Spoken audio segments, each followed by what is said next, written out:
Welcome, everyone. We're so glad you can be with us. I'd like to open with a land acknowledgement. In the spirit of healing, I acknowledge and honor the Ohlone people, whose traditional lands of 12,000 years were unceded, and part of which is now known as the East Bay in the San Francisco Bay Area of California, where I'm currently residing. Today, we'll be talking to Geraldine D'Silva, who so far has had an extraordinary career that started in India, where she was born. And we want to welcome some of her family members in India who are on the call right now with us. You may know Geraldine from the San Diego Humane Society as their former director of community veterinary services. But the impact on her community, no matter where she's lived, has been nothing short of incredible. Let's take a look at how her story unfolded, and then we'll come back for your questions and comments. My name is Geraldine D'Silva, and I grew up in India, and I spent most of my early years there, right up to my early 20s.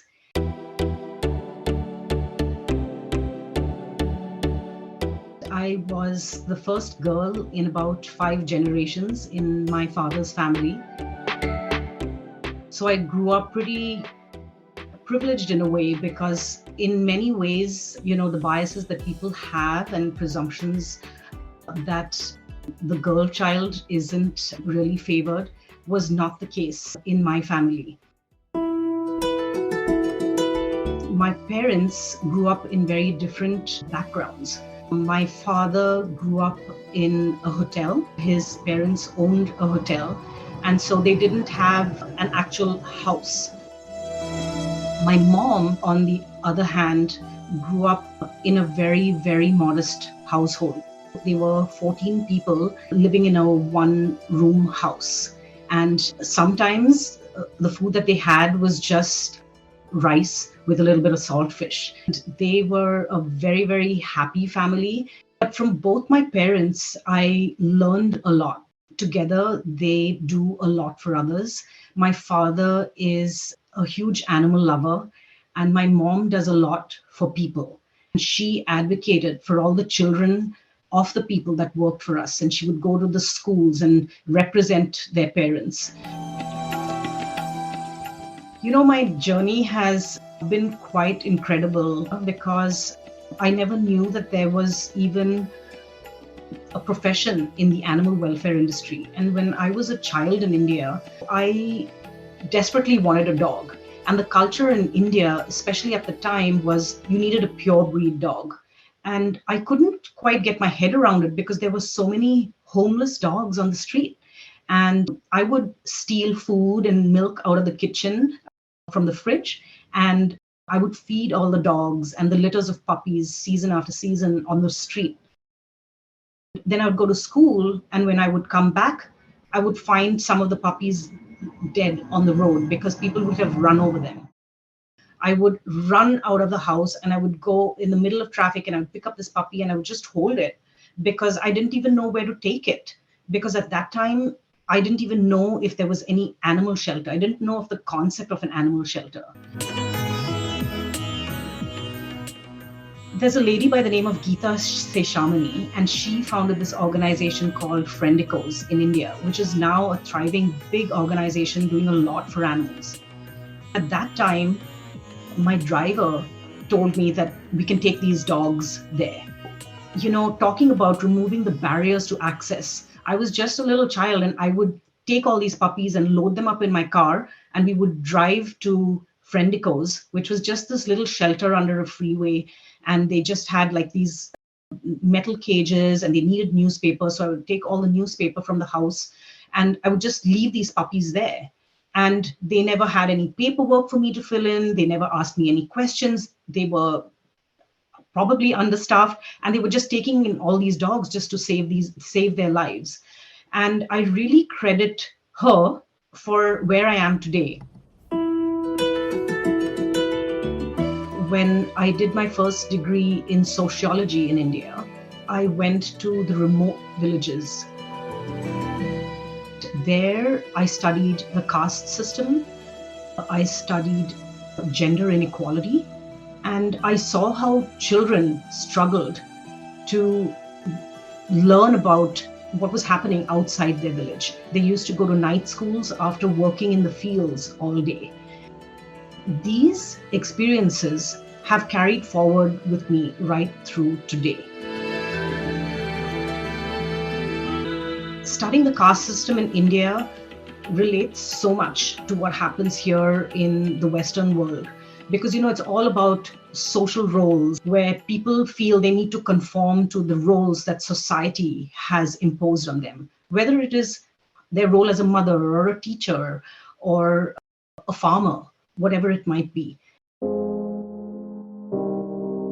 There was extreme poverty. It was systemic poverty. They didn't have running water. We needed to go to the field to wash our hair. They rose with sunrise and they slept when the sun set. Their homes were made of dried cow dung cakes. And the only way we knew we were going from one caste to the other was by the quality of the tea that we drank. Because the higher castes, the Brahmins, had really milky tea. And when we went to the Shudras, their tea was almost brown. If at all, they were able to add a drop of milk to their tea. But for us, from the outside, studying the caste system, we couldn't see the differences. And so it's so imposed based on the way society makes it. And I found that here in the Western world, we've got classes, and it's not very different, and with the BIPOC people, the BIPOC community, and we talk about the white people and BIPOC, it's all the same because there is discrimination based on what we have created and the barriers that we as humans have created, which is not helping people be equal.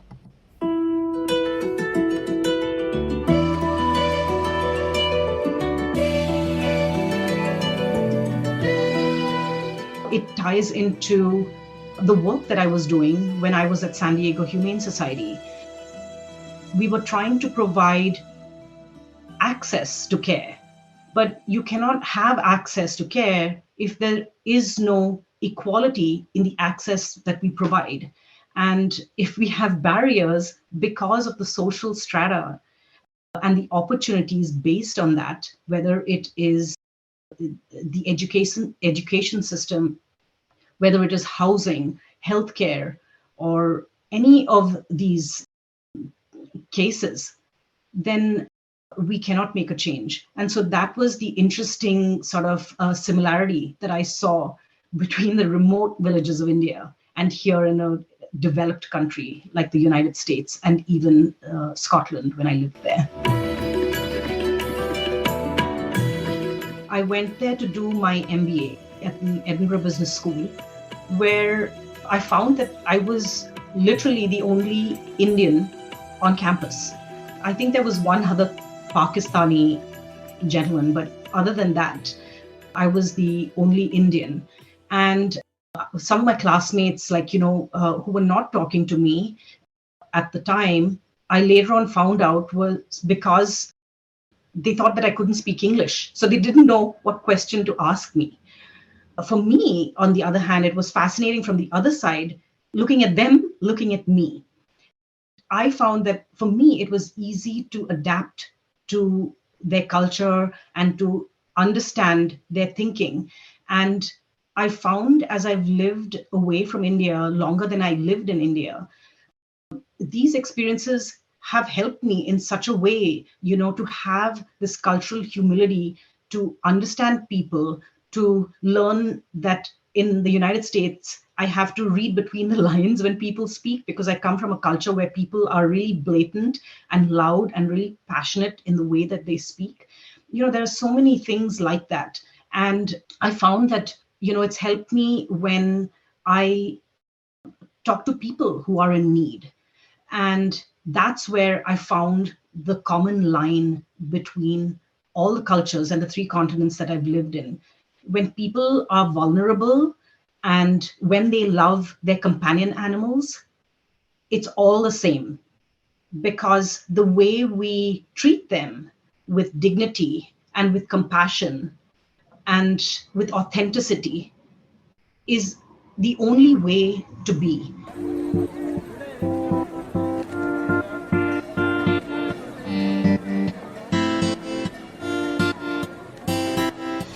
So eventually I moved to Santa Cruz because of my then husband's work visa. Once again, I found myself without a job because of the barriers to accessing work in the United States. So I spent my time volunteering with the Santa Cruz SPCA, and I did humane education with them and summer camps, and I loved being with the children and with the animals. I eventually moved to Pasadena, and I did an evening course in graphic design because I was homebound for a while, and I found that you couldn't get a work permit to work as an individual, but you could like as a business. So I got a business work permit and I set up my own graphic design business. Eventually, I moved to San Diego, and my friend Linda, who has been a big support to me, introduced me to an organization called Pause. I started volunteering there. Pause was founded to help the HIV and AIDS community keep their pets.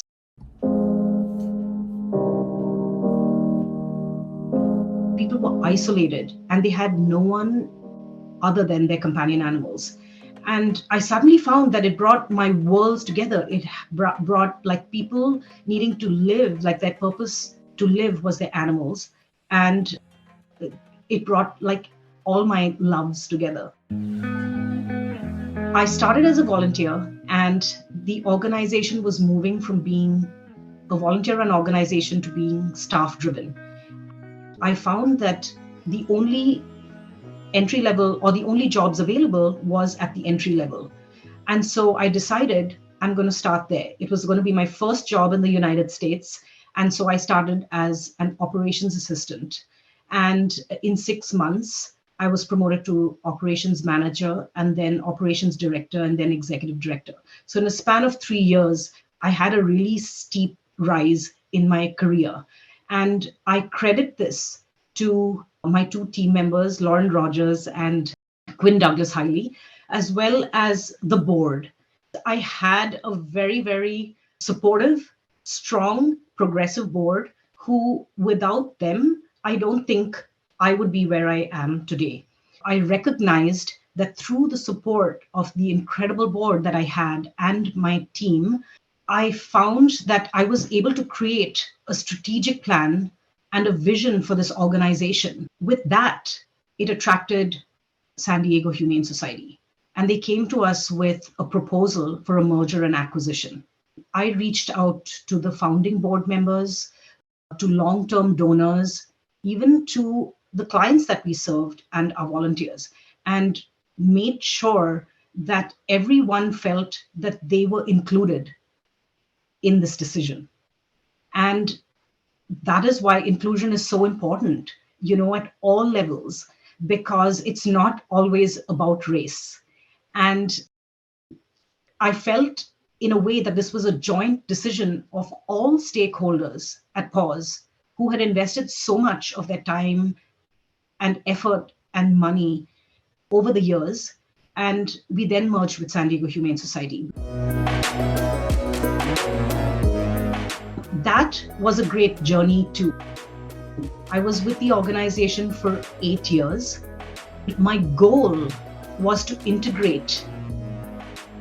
I proposed a strategic shift so that all of the employees, the 600 plus employees, could adopt these safety net proactive services that this small team was doing along with 200 volunteers. It took a while because, it is a cultural shift and it takes time to integrate, it takes time to cross-train, and it takes time to adapt a new way of providing resources and support, from being a shelter to being like a community programming organization is a huge shift. And fortunately, COVID worked in our favor. I was able to create from the ground up a new program which offered mobile clinics as well as a stationary clinic for the community. And this was not in competition with veterinary offices or veterinary clinics, but it was truly to help fill that gap where people were facing a barrier to access. My role was not in animal welfare, it was in human welfare, and we were helping people by helping their pets or their animals. So I think what we want to do is to first share information with the larger audience, with people in under-resourced areas. We need to invite these children to our campuses, provide them with this access, provide bilingual training. We need to get into the schools to share information. We need to get our veterinary directors and our veterinary technicians so they can imagine themselves in those positions. Because if they've never been to a vet, they don't even know what animal welfare is.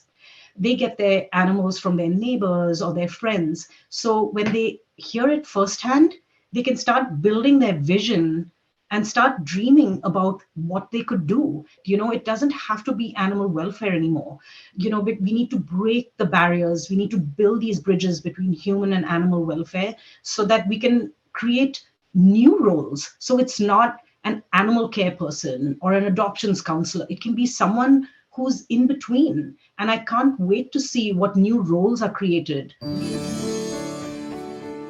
When you think about the fact that people's circumstances can change at any time, we can have donors that can become homeless. And we've had people who've experienced homelessness who've become major donors. And I know these people. We are not better than anyone, and nothing is permanent. And we need to recognize that people need support and they need recognition of their story in that moment in time, because that's when they need our attention and our support and the dignity that they deserve in that moment. Geraldine, thank you so much. That was so incredible. A friend of mine who's on this call, Monica Neal, shared with me in an email sort of her mantra, one that she repeats often to her board and to others, and that is, to help animals more effectively, we have to work with people differently. And Geraldine, I think your life story really epitomizes the truth of that simple statement.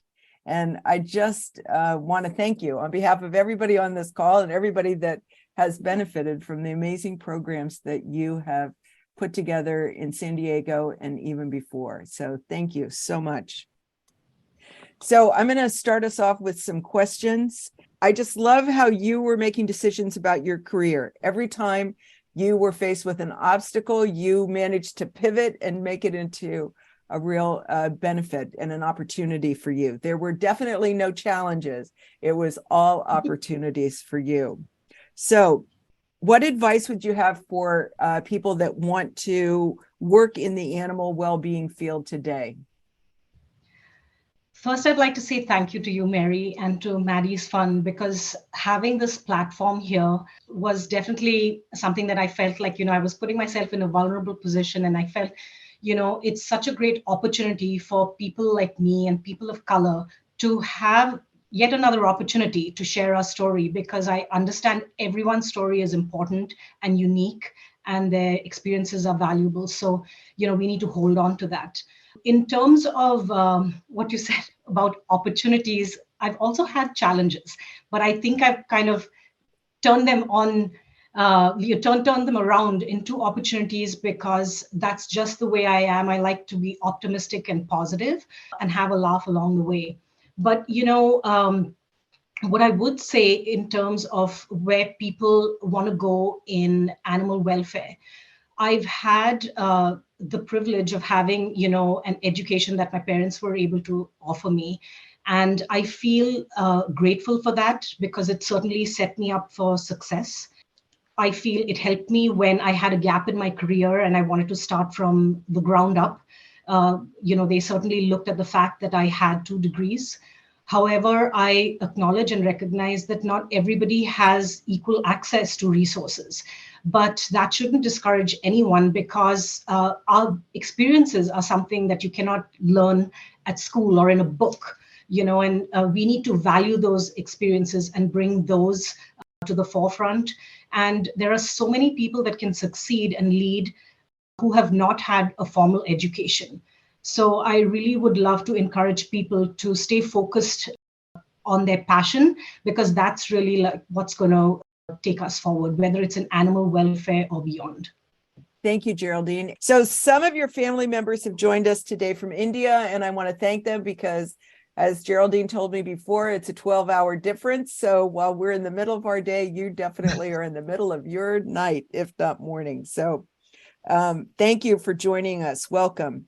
So have you taken your daughter Kiana to India? And if you have, what of the experiences, can you just share a little bit with us what that was like? Yes, of course. So I adopted my daughter here in the United States, and she is not Indian. So she doesn't look like me. She's Cuban, Spanish, and Mexican. And so she's lighter skinned. So when I first took her to India, not only was she chubby, but also she was lighter skinned. And in India, they love lighter skinned people. So her first experiences in India were almost like telling people, please don't touch me, please don't touch me, because strangers would come up to her and want to pinch her cheeks. But, in all seriousness, I've literally experienced India through a different perspective through her eyes, because I've seen how she has understood systemic poverty. Because when I first took her to India and we were at a traffic light and someone came up to us with a begging bowl, she helped herself to the coins in their bowl. And they were so generous, they just let her have it. And I asked her to put the coins back, and she said, no, Mama, they're sharing with me. And the next time when I took her back to India and she saw, naked children, who were homeless, living under a freeway, going to the bathroom outside, I could literally see the shift in the way she understood it. And she understood that there were no public restrooms there for them, and they were living out there in the cold. And, I feel that is exactly why true life experiences are important and more valuable than anything, because I know that that's stuck with her, and she understands, opportunities and privileges versus those that don't have that. Thank you so much for sharing that, Geraldine. I think one of the strengths that you bring, among many strengths that you bring to our movement, is the fact that you have had such an international perspective to animal issues and the work that you've done and the people that you've encountered. Could you talk a little bit more about that? Because I think we tend to think that the only solutions that would really work are those that have made in the USA stamped on those. But I think what you have shown us today is the fact that there are many, many different kinds of solutions, even though the problems may be similar. Yes, thanks for that, Mary. I feel like my experiences have taught me that, not everything is tied to a dollar amount. It's all about being creative and resourceful. I mean, in India, if anything, people are so resourceful. I've seen people providing shelter to their animals with just a tarp. And, I just feel, again, with COVID, it's kind of brought everyone on an even platform. We've seen that if we work together, not just within our industry, but across sectors, we can provide better long-term solutions. And I think that is really like what we should look to right now. Instead of creating divides between sectors, that we are animal welfare or human welfare, it's all about like one welfare, because we're all interconnected. Our stories are intertwined. We cannot help animals unless we help people. And historically, we found that people in animal welfare want to work only with animals, but we as humans are all connected to these animals. So we have to be able to change that perspective so that we can help people to help animals.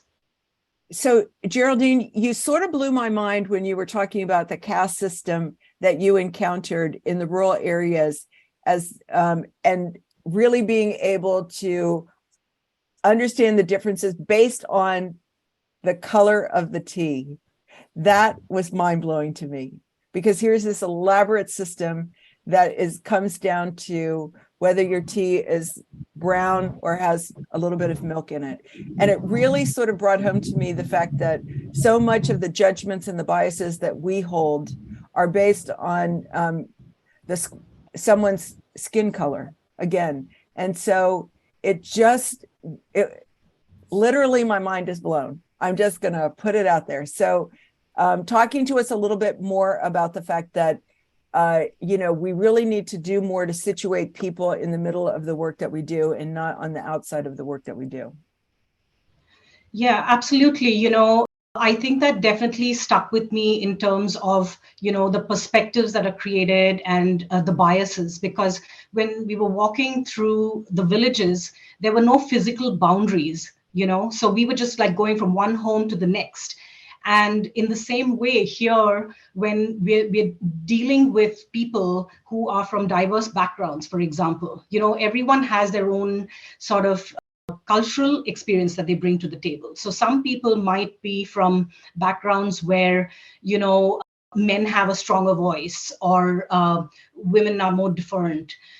It could be that they let people who are older than them have the first sort of take at having a voice at the table. So there's so many different perspectives, that can be taken into consideration. Like here in America, I actually pride people in the way they can advocate for themselves, and the way they lift people up in the way that they speak. But not all cultures are like that. Not other cultures don't necessarily know how to lift themselves up and advocate for themselves and cheer themselves on. So, I think when we're sitting at a table, we need to observe at who's around us and really look at the quieter voices and give them a chance. Just like today, I hope that people who are at the front lines, who are cleaning kennels, also get a chance to attend talks like this.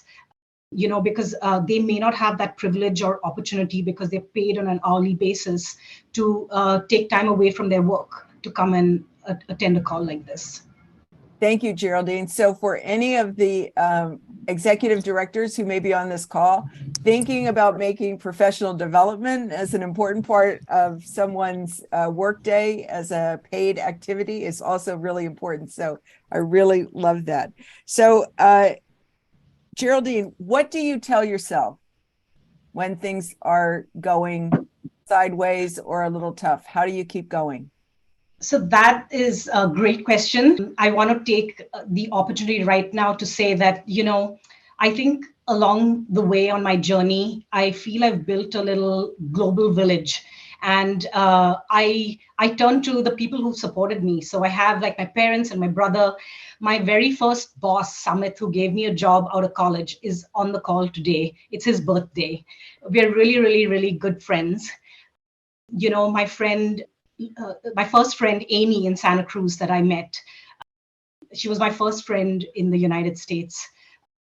Linda, like I mentioned, and Lucy, who gave me my first opportunity here when I was waiting for my work permit. She is great in her own right. She founded the Honest Kitchen right in her own little kitchen here in La Jolla. And, of course, like my volunteers, my team is here, like Lauren and Quinn, and my board members are here. And, I just feel so grateful that I can turn to them. I have what I call my family here, who's my support group here in San Diego, because I don't have any family in the United States. I have a distant cousin in Texas. So I feel truly grateful. I think it's important to invest in relationships, in good people. And I feel like I wanted to include all of my dearest people here because, we have our work and we have our work outside, our life outside of work, but it's all intertwined. And I think we wouldn't be where we are at work if we didn't have the support system outside of work. Geraldine, this has just been an incredible 30 minutes that we have spent with you. Thank you. Thank you so, so much. Geraldine is going to be available on Maddie's Pet Forum to answer any questions you have. And you'll also be able to tune into Geraldine's story along with other candid conversations whenever you get your podcast. So the next time you want to go out for a walk and you want Geraldine in your head, definitely check this out. Geraldine, thank you again. From all of us at Maddie's Fund, you and all of us on this call, you make us feel so much better about the work that we do, and you make us better about it in so many different ways. Thank you. Thank you, Mary. Thank you, everyone.